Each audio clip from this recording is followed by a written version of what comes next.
Depois dos dados serem todos introduzidos, das linhas terminais, neste caso nós tínhamos 99, eu não as introduzi todas, senão demorava aqui muito tempo. O programa vai nos pedir os coeficientes de ampliação das linhas não terminais. Ora bem, ele sabe que existe uma linha zero, pela razão anteriormente explicada. Coeficiente de ampliação da linha zero. Vou meter 1. Então, vou meter 1. O coeficiente de ampliação da linha 1, 1.2. Coeficiente de ampliação da linha 2, também vou meter 1.2. Ele pede só os coeficientes de ampliação, ele não pede coeficientes de simultaneidade, porque esses são calculados automaticamente, porque ele sabe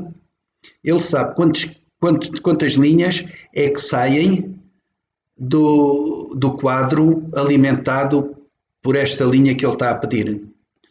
Aqui, 1.2. O coeficiente de ampliação da linha 3, também ponho 1.2. 101, 1.2, 102, 1.2, 103, 1.2, 301, 1.2. Estou a dar os valores que estavam no Excel primitivo. 103.01, 1. Coeficiente de ampliação de 103.02, 1 também. Continuando com a inserção de dados, o programa pede qual o valor da temperatura ambiente. Isto para quê? Isto para ele dar certos coeficientes aos cabos para dimensionar a secção.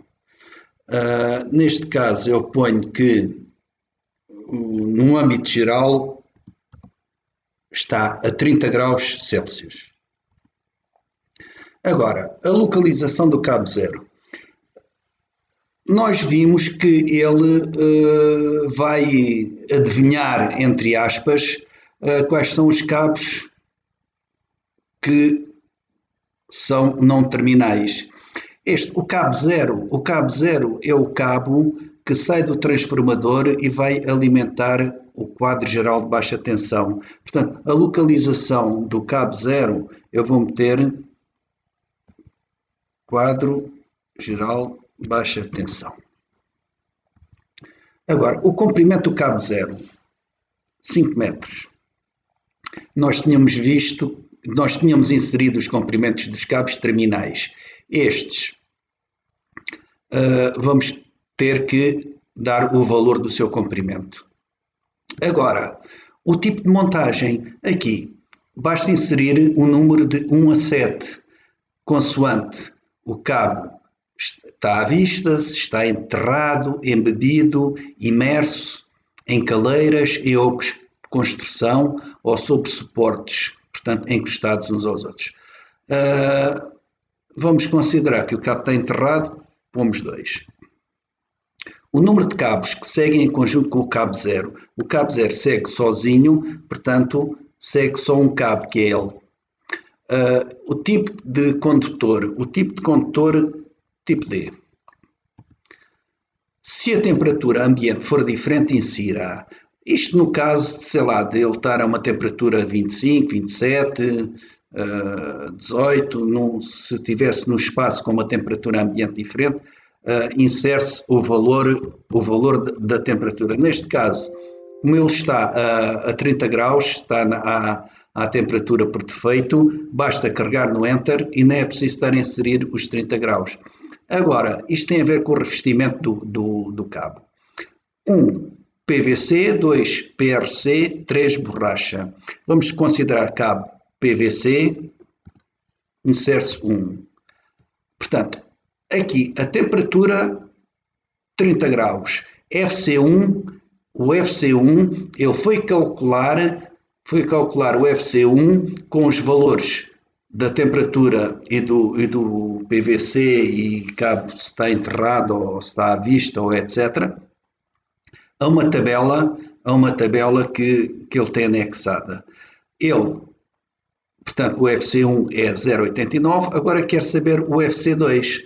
O FC2, aqui o utilizador tem que ir consultar tabelas para dar um valor do FC2. O FC2, vamos considerar aqui que é 0,85. A localização do cabo 1. Portanto, já fizemos para o cabo 0, agora para o cabo 1. O cabo 1 é o QG quadro geral 1. O comprimento do cabo, 12 metros e meio. Aqui vamos considerar que ele está 5 em caleiras. Não, 6, ou de construção. O número de cabos que seguem em conjunto com o cabo 1, ele segue sozinho, portanto só mete 1. Aqui o tipo de cabo, o tipo de condutor do cabo 1. O tipo de condutor também vou considerar tipo D. Se a temperatura ambiente for diferente, insira não. É 30 graus igual, é só carregar Enter. Aqui também PVC. O FC2 0.9. Portanto, isto, eu estou a dar um valor qualquer, mas aqui o utilizador tinha que ir às tabelas, ver qual era o tipo de montagem, quantos cabos seguiam em conjunto, etc., para dar um coeficiente, este fator de correção 2. Agora, para o cabo 2, a mesma coisa, a localização, aqui quadro geral 2. O comprimento 5.6. Aqui à vista o número de cabos que seguem em conjunto. Vamos supor que seguiam 2 cabos, ele e outro. O tipo de condutor, tipo B. A temperatura diferente, insira. Vamos considerar aqui que era 25 graus. Aqui já tínhamos que introduzir o valor 25 e carregar no Enter. Aqui também PVC. Agora ele está a pedir o FC2. O FC2, novamente, o utilizador ia às tabelas e via em função do número de cabos que seguiam com este, em função do tipo de montagem, em função de uma série de coisas, qual era o valor do FC2. Vamos pôr aqui estou a dar valores assim à toa. Pronto, isto, neste caso, nós tínhamos 99 cabos terminais e cabos não terminais. Nesta instalação tínhamos 10. Portanto, era só dar estes valores para estes 10 cabos. Há pouco, quando introduzi os valores dos cabos terminais, após isso o programa foi calcular as fases de maneira a que cada quadro ficasse com as fases mais equilibradas. Isto é um pouco complexo. Primeiro, quando eu realizei a primeira vez, preocupei-me em otimizar o transformador, de maneira que o transformador ficasse o mais otimizado possível, que as fases ficassem o mais equilibradas no transformador. Mas depois alterei o programa para ser em cada quadro serem as fases o mais equilibradas possível. Isto para quê? Para poupar a dimensão dos cabos. Para poupar a dimensão dos cabos. E no fim também pouca diferença daria no transformador. Não é, pronto, nos quadros, os quadros tiveram que ficar divididos em 3 fases, o mais equilibradas possível, através de um algoritmo, mas depois, quando os cabos se uniam uns aos outros para juntarem-se noutros quadros, as fases tinham que ser renomeadas.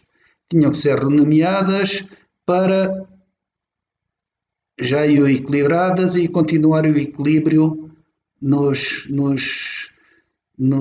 quadros a montante. Agora, o que nós vamos ver a seguir é as quedas de tensão. Ora bem, nós já temos as secções. As secções já foram dimensionadas pelo programa, mas a secção está admissível, mas em função do comprimento do cabo, podemos ter quedas de tensão não admissíveis. Portanto, isto vê-se a nível dos cabos terminais, porque nos cabos terminais têm o somatório de todas as quedas de tensão a montante. Vamos ver aqui. Ele vai analisar e vai aqui mencionar quais são os cabos que têm quedas de tensão não admissíveis. Há 2 maneiras de fazer. Ou o manual tinha que estar aqui, tinha que estar a alterar as secções em cada cabo, ou através do automático. O automático tem um algoritmo que vai alterando as dimensões do cabo onde não está admissível, mas depois, se a montante também, não podemos chegar a uma solução em que o cabo ajusante tem secção maior do que o cabo montante.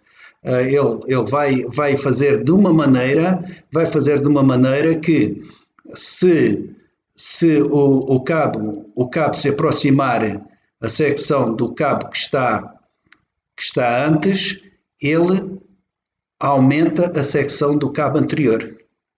Isto está feito de uma maneira que, mesmo em situações de completo desmazelo, de meter secções muito pequenas logo nos primeiros cabos, ele corrige isso, mas também é de todo aconselhável que a pessoa que está a dimensionar a instalação não esteja a brincar com o programa. Neste caso, tínhamos aqui o cabo 108, o cabo 101.01 e o cabo 103.09 e o cabo 103.10. Estes cabos tinham quedas de tensão acima das admissíveis. Vou aqui e vou fazer no automático.